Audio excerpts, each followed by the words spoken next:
കോമ്പിനേഷനിൽ നടക്കുന്ന എന്തോ മാജിക്കിനെ പറ്റിയിട്ട് പറയുന്നതാണ്. അതൊരു വലിയ ടെൻഷനും വലിയൊരു റെസ്പോൺസിബിലിറ്റിയും ആയി മാറി. പക്ഷെ എനിക്ക് കോൺഫിഡൻസ് ഉണ്ട്. ഫീൽ ഗുഡ് സിനിമകളുടെ രാജകുമാരനായിരുന്ന ജിസ്ജോയ് നോട്ട് എനി മോർ. അല്ല, തലവനോട് കൂടി അദ്ദേഹം ഗിയറും മാറ്റി പിടിച്ചു. എനിക്ക് ഒരുപാട് സന്തോഷമുണ്ട്. എഗെയിൻ ഇതിലേക്ക് വരുമ്പോൾ തലവനിൽ നിന്ന് എൻറ്റയർലി ഡിഫറെൻ്റ് ആയ മറ്റൊരു സിനിമയാണ് എത്തുന്നത്. ഡെഫിനറ്റ്ലി ആ സന്തോഷമുണ്ട്.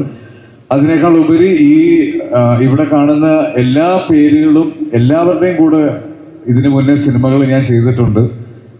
അപ്പം വീണ്ടും ഒരുമിച്ച് സിനിമ ചെയ്യുന്നതിൻ്റെ ഒരു സന്തോഷം കൂടിയുണ്ട്. ആരുടെയും പേരെടുത്ത് ഞാൻ പറയുന്നില്ല. എന്തായാലും താങ്ക് യു. ഞാൻ പറയാനുള്ളതെല്ലാം ജിസ് പറഞ്ഞു കഴിഞ്ഞു. ഷൂട്ടിംഗ് നാളെ ആരംഭിക്കുകയാണ്. അതിൻ്റെ ഒരു ഫസ്റ്റ് ഡേ ടെൻഷൻ, ഒരു ഫസ്റ്റ് ഡേ ഫിയർ ഉണ്ട് എനിക്ക്. അത് സംസാരിക്കാൻ ഒരു മടിയും പേടിയുണ്ട്. Thank you guys, thank you so much. ഇത് വലിയൊരു ഇവൻ്റാണ്. Producers thank you. ഇത്രയും വലിയ ഒരു കിക്സാർട്ടർ സിനിമയ്ക്ക് തന്നതിന് ഒരുപാട് നന്ദി. Thank you. ഈ ഒരു മൊമെന്റിൽ പറയേണ്ട ഒരു കാര്യമുണ്ട് ആസിഫിക്ക. കുറച്ച് ദിവസമായിട്ട് സോഷ്യൽ മീഡിയ എല്ലാവരും സെലിബ്രേറ്റ് ചെയ്യുന്നത് നിങ്ങൾ രണ്ടുപേരും ചേർന്ന് നിൽക്കുന്ന ഒരു പിക്ചർ. എൻ ഫ്രണ്ട് പോലെ മച്ച എന്ന പാട്ടൊക്കെ ഇട്ട് BGM കിട്ട് നമ്മളിങ്ങനെ സെലിബ്രേറ്റ് ചെയ്തുകൊണ്ടിരിക്കുകയാണ്. അപ്പോൾ ഇനി കുറച്ച് കാലം നമ്മൾ കാത്തിരിക്കണം ആ ഒരു മാജിക് സ്ക്രീനിൽ ഒന്നുകൂടി കാണാനായിട്ടല്ലേ. എങ്ങനെയുണ്ട്? ഇപ്പോൾ നേരത്തെ പറഞ്ഞിരുന്നു കണ്ടുകൊണ്ട് കമ്മ്യൂണിക്കേറ്റ് ചെയ്യുന്ന ഒരു ഇമോഷനാണ്, ആ ഒരു ബോണ്ടാണ് നിങ്ങൾ തമ്മിലുള്ളത് എന്നുള്ളത്. So 7th film, how you feeling about that? പുതിയതായിട്ട് എന്തെങ്കിലും എക്സ്പീരിയൻസ് ചെയ്യാനുണ്ടാവോ സെറ്റിൽ? പുതിയത് തന്നെയാണ്, ഡെഫിനറ്റ്ലി പുതിയത് തന്നെയാണ്. കാര്യം ഇതിൻ്റെ സ്ക്രിപ്റ്റ് വായിച്ചു കഴിഞ്ഞപ്പോൾ എനിക്ക് ഏറ്റവും സന്തോഷം തോന്നിയതും അത് തന്നെയാണ്. ഓരോ സിനിമ ചെയ്യുമ്പോഴും ഇപ്പം ഫീൽ ഗുഡ് എന്ന ആളുകൾ എടുത്ത് പറയുന്നത് എനിക്ക് തോന്നുന്നു സൺഡേ ഹോളിഡേ ഒരു വലിയ ഹിറ്റ് ആയതുകൊണ്ടാണ്. അല്ലെങ്കിൽ കുറച്ച് ക്രിമിനൽ മൈൻഡൊക്കെ ഉള്ള ഒരാൾ തന്നെയാണ് ജിസ്ജോയ്. അപ്പോൾ അത് വളരെ നന്നായിട്ട് ഈ സിനിമയിലേക്ക് വന്നിട്ടുണ്ട്. ഇതിൻ്റെ മൊത്തത്തിലുള്ളൊരു കളർ സ്കീമും ഇവിടെ കാണിച്ച പോസ്റ്ററും ഒക്കെ കണ്ടപ്പോൾ മനസ്സിലാക്കാണ് ഇതൊരു ഫീൽ ഗുഡ് സിനിമയല്ല എന്നുള്ളത്. പിന്നെ പേഴ്സണലി എൻ്റെ ഏറ്റവും അടുത്ത സുഹൃത്തുക്കളിൽ ഒരാളാണ്. എൻ്റെ എന്ത് മണ്ടത്തരം ഞാൻ ചെയ്താലും ആദ്യം അഭിപ്രായം ചോദിക്കുന്നതും എന്നെ ഒരു നല്ല മനുഷ്യനാക്കി മാറ്റും എന്ന് വാശി പിടിക്കുന്നതും എൻ്റെ സുഹൃത്താണ്. എല്ലാവിധ ആശംസകളും അറിയിക്കാണ്. അതിൻ്റെ കൂടെ അസലിക്ക പോകാൻ ധൃതി വയ്ക്കാൻ തോന്നുന്നു. പക്ഷെ ഒരു റിക്വസ്റ്റ് കൂടിയുണ്ട്. സോഷ്യൽ മീഡിയ ഏറ്റെടുത്ത ഒരു വൈറൽ വീഡിയോയിലേക്ക് നമുക്ക് പോകാം. ഇപ്പോൾ ആ കട്ടി മീശയായിട്ടൊക്കെ ഇങ്ങനെ സ്റ്റേജിൽ നിൽക്കുമ്പോൾ മീശ പിരിക്കുന്ന ഒരു വീഡിയോ, ആ ഒരു മൊമെന്റിലേക്ക് ഒന്നുകൂടെ ഇങ്ങനെ ഓർമ്മ പുതുക്കിക്കൊണ്ട് ഇപ്പോൾ ഇത്രയും പേര് നിറഞ്ഞു നിൽക്കുന്ന ഈ ഒരു ഹാളിൽ ഇത്രയും മീഡിയയുടെ ഫ്രണ്ടിൽ ലൈവായിട്ട് ആ മീശ പിരിച്ചാൽ എങ്ങനെ ഉണ്ടാവും? എല്ലാവരും റെഡിയാണ്. അപ്പൊ എനിക്ക് തോന്നുന്നു അതിന്റെ ഞാനിത് സിനിമയ്ക്ക് വേണ്ടി എക്സ്ക്ലൂസീവായിട്ട് വെച്ച മീശയാണ്. സിനിമ പിരിച്ച പോരെ ഇവിടെ നിന്ന് നമുക്ക് സ്റ്റാർട്ട് ചെയ്യാം. അതെല്ലാവരും ഏച്ചെടുക്കട്ടെ. അപ്പൊ തിയേറ്ററിൽ കണ്ട് നമുക്കത് കൂടുതൽ എൻജോയ് ചെയ്യാം. അതിന് കൂടുതൽ രോമാഞ്ചം നമുക്ക് നൽകുന്നതിനായിട്ട് ഇപ്പൊ നമ്മൾ കേട്ട ട്രാക്ക് കൂടെ നമ്മൾ പ്ലേ ചെയ്യാം. അപ്പൊ അതിന്റെ ഒരു ഫീലിൽ അസലായിട്ടൊന്ന് മീശ പിരിച്ച് നമ്മളെ ഒന്ന് കൂടുതൽ എന്റർടൈൻ ചെയ്യാനായിട്ട് ആസ്വദിക്കുന്നോട് റിക്വസ്റ്റ് ചെയ്യാണ്. ജസ്റ്റ് ഏടാ മൈക്ക് മാറ്റിട്ടാണ് മീശ പിരിപ്പിക്കാനല്ലേ. So here comes the moment, everybody be ready to capture this, and here is the video.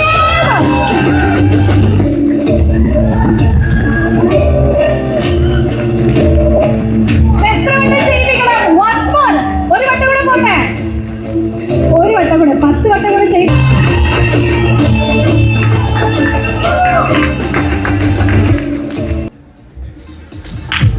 മനസ്സിലായില്ലേ മോനെ ആരെയാണ് വിളിക്കുന്നതെന്ന്? ഇല്ലേ? സന്തോഷമായോ? ഒന്നും പറയുന്നില്ല അല്ലേ? താങ്ക് യു സോ മച്ച് ആസിഫിക്ക. Requesting you to kindly settle down. കാണുന്ന സ്വപ്നങ്ങൾ ഓരോന്നായി അച്ചീവ് ചെയ്തുകൊണ്ടിരിക്കുന്ന ഒരു താരം തന്നെയാണ്. നമുക്കറിയാം ഡ്രീം ക്യാച്ചർ പ്രൊഡക്ഷൻസ് 1983 ക്വീൻ, കാണേ എന്നീ സൂപ്പർ ഡ്യൂപ്പർ സിനിമകൾ നമുക്ക് സമ്മാനിച്ചതിന് ശേഷം അടുത്ത സിനിമയിലേക്ക് എത്തി നിൽക്കുകയാണ്. അതിന് കൂടെ ഒരു പൊൻതൂവൽ കൂടിയുണ്ട്. മെന്റർ എഞ്ചിനീയറിംഗ് കോളേജിന്റെ ഫൗണ്ടറുമാണ്. ടോട്ടലി ഡിഫറെന്റ് ആയിട്ടുള്ള രണ്ട് മേഖലയിൽ ഇങ്ങനെ തിളങ്ങിക്കൊണ്ട് ഭയങ്കര ഇൻട്രോക്കെ ആയി പോയി. എന്നാ സംസാരിക്കാതെ നമുക്ക് രണ്ടുപേരും പാട്ട് പഠിച്ചാലോ? ഞാൻ സംസാരിച്ചോളാം. ഒന്നും ഞാൻ ആസിഫിന്റെ കഴിഞ്ഞ സർക്യൂട്ടിൽ ആണ് കഴിഞ്ഞ എൻ്റെ ആക്ച്വലി മലയാളം പടം. And circuit is one of my most favourite films. ഞാൻ ഇതുവരെ ചെയ്തതിൽ എനിക്ക് ഏറ്റവും ഇഷ്ടപ്പെട്ട പടങ്ങൾ. ഞാൻ അത്രയും മനസ്സറിഞ്ഞ് ചെയ്ത സിനിമയാണ്. ആസിഫിൻ്റെ അടുത്ത് പലതവണ പറഞ്ഞിട്ടുണ്ട്. അപ്പോൾ പുള്ളിയുടെ അടുത്ത പടം എനിക്ക് ചെയ്യാൻ പറ്റിയതിൽ എനിക്ക് ഒരുപാട് സന്തോഷമുണ്ട്. ഞാൻ ജിസ്സേട്ടൻ്റെ കൂടെ ആദ്യമായിട്ടാണ് വർക്ക് ചെയ്യുന്നത്. വേറെ പ്രത്യേകിച്ചൊന്നും പറയാനില്ല. Thank you so much. പാട്ട് പാടാൻ മാറി എന്നാണ് ഞാൻ വിശ്വസിച്ചത്. But I think this movie is a lot more special. കാരണം ഇപ്പോൾ യു സെഡ് തേപ്പുകാരി എന്ന ടൈറ്റിൽ അത് മാറ്റിയ one of the people was I think Shamsu with Kaane Kaane Shamsudheen and Manu is one more person Ahammed who's in the audience with Madhuram. So ആ രണ്ട് സിനിമയാണ് I think തേപ്പുകാരി എന്ന title മാറ്റിയത്. So I think this film is a lot more special because of that. എനിക്ക് it's my second outing with Jiset and Asif and my third with Shamsu with Kane Kane Eyes and now Kottayam Belt. I'm very excited and yeah, I'm looking forward to it. I think നമ്മളാണ് കൂടുതൽ excited. ഇത്രയും വർഷങ്ങൾക്ക് ശേഷം ആസിഫ് അലി ശ്രുതി ആ ഒരു combination കാണാനായിട്ട് നമ്മൾ കൂടുതൽ excited. Thank you so much. എന്താണ് ഷൈൻ ടോം ചേട്ടൻ ഇപ്പോൾ നമ്മളോട് എല്ലാവരോടും പറയാനുള്ളത്? ടൈറ്റിൽ അസാധ്യമായിട്ട് നമ്മളങ്ങനെ ലോഞ്ച് ചെയ്തിരിക്കുകയാണ് അല്ലേ? നമ്മൾ തിരുവനന്തപുരം ബെൽറ്റ്, കൊച്ചി ബെൽറ്റ് എന്നൊക്കെ കേട്ടിട്ടില്ലേ? കോട്ടയം ബെൽറ്റ് അല്ലേ? ഞാൻ ബെൽറ്റ് ഇട്ടിട്ടില്ല. ഇപ്പോൾ ബെൽറ്റ് ഇടാത്തതാണ് ഫാഷൻ.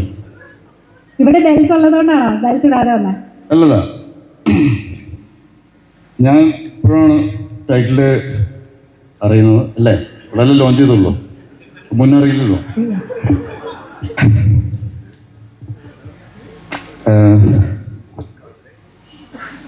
എന്താ എന്ത് പറയണം എന്ന് ആലോചിക്കുകയാണെങ്കിൽ സിനിമയെ കുറിച്ച്. സിനിമ നാളെ ഷൂട്ട് തുടങ്ങാൻ പോകുന്നുള്ളൂ. അസിഫിൻ്റെ കൂടെ ഞാൻ ആദ്യം ചെയ്യുന്ന പടം ട്രാഫിക്. അന്ന് അസിസ്റ്റന്റ് ഡയറക്ടറായിരുന്നു, രാജേഷ് പിള്ളയുടെ കൂടെ. ആ വണ്ടിയിലുള്ള രംഗങ്ങളും പരിപാടികളും ഒക്കെ. പിന്നെ അഭിനയിക്കുന്നത് പകിട. അതിനുശേഷം അല്ലേ അടികൂസ് അമിഗോസ്, അടിയോടടി പടം കണ്ടിട്ടുണ്ട്. ഇത് മൂന്നാമത്തെ ചിത്രം അല്ലേ?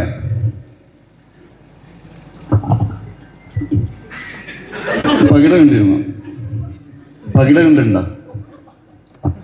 അടിഗോസ് അമിഗോസ്.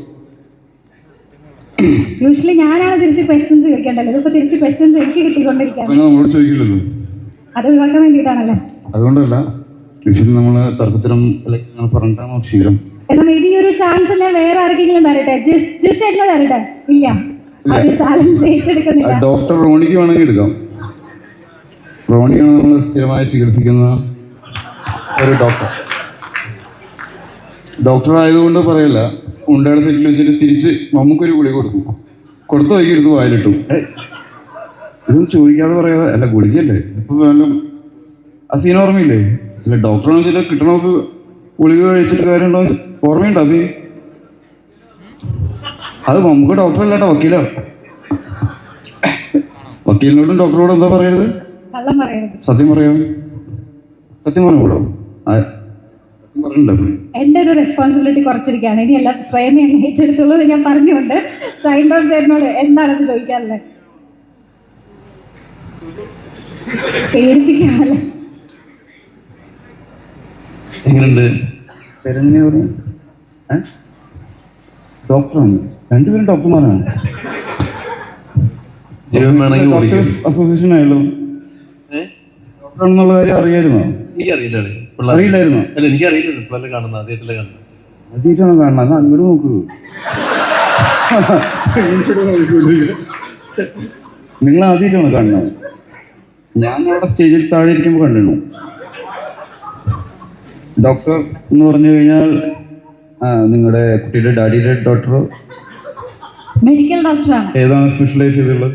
ഞാനിപ്പോ ആയുർവേദ ഡോക്ടറാണ് ഓൾറെഡി, പക്ഷേ ഇപ്പൊ MBBS പഠിച്ചുകൊണ്ടിരിക്കുകയാണ്. എന്താ? ആയുർവേദ ഡോക്ടറാണ് ഓൾറെഡി, സ്വിച്ച് ചെയ്തിട്ട് ഇപ്പൊ MBBSലേക്ക് കയറിയിട്ട് MBBS പഠിച്ചുകൊണ്ടിരിക്കുന്നു.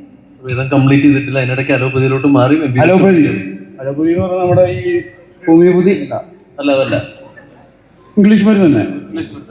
അതെന്താ അങ്ങനെ? അതിനാണ് ഡിമാൻഡ് കൂടുതലല്ലേ? എനിക്ക് ഇഷ്ടമാണെങ്കിൽ പഠിച്ചോട്ടെ. ഓക്കെ. ഇത് സീനിയർ ഡോക്ടറാണ് പുള്ളി. ഓർത്തുമല്ലേ? MBBS graduate. MBBS അല്ലേ?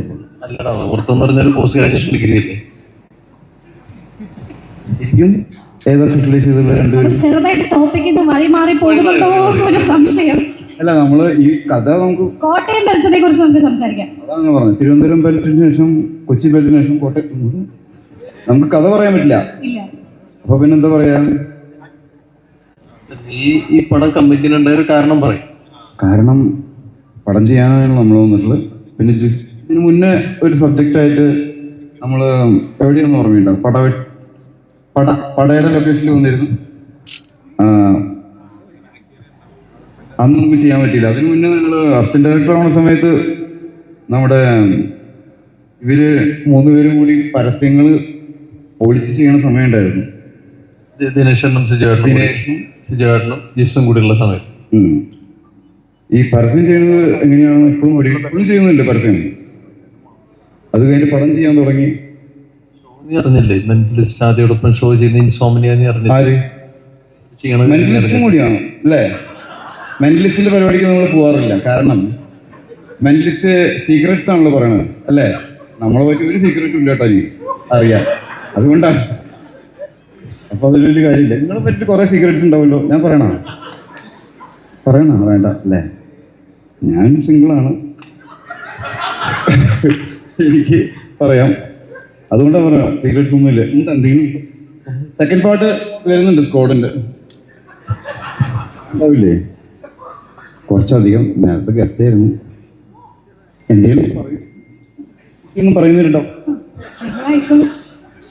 വഴിയുണ്ടാക്കാം, പ്രൊഡ്യൂസറിനോട് ചോദിച്ചിട്ട് വഴിയുണ്ടാക്കാം. ഷംസു ഒരു ഇതിൽ ഒപ്പിച്ച് എനിക്ക് നോക്കാത്തതെന്ന് വെച്ച് കഴിഞ്ഞാൽ എന്താന്ന് മനസ്സിലായ സഭാകമ്പം എന്താ ഇല്ല.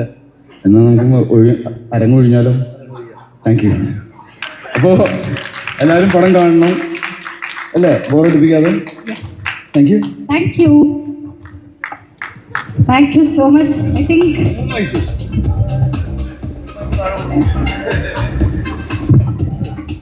crazy mom.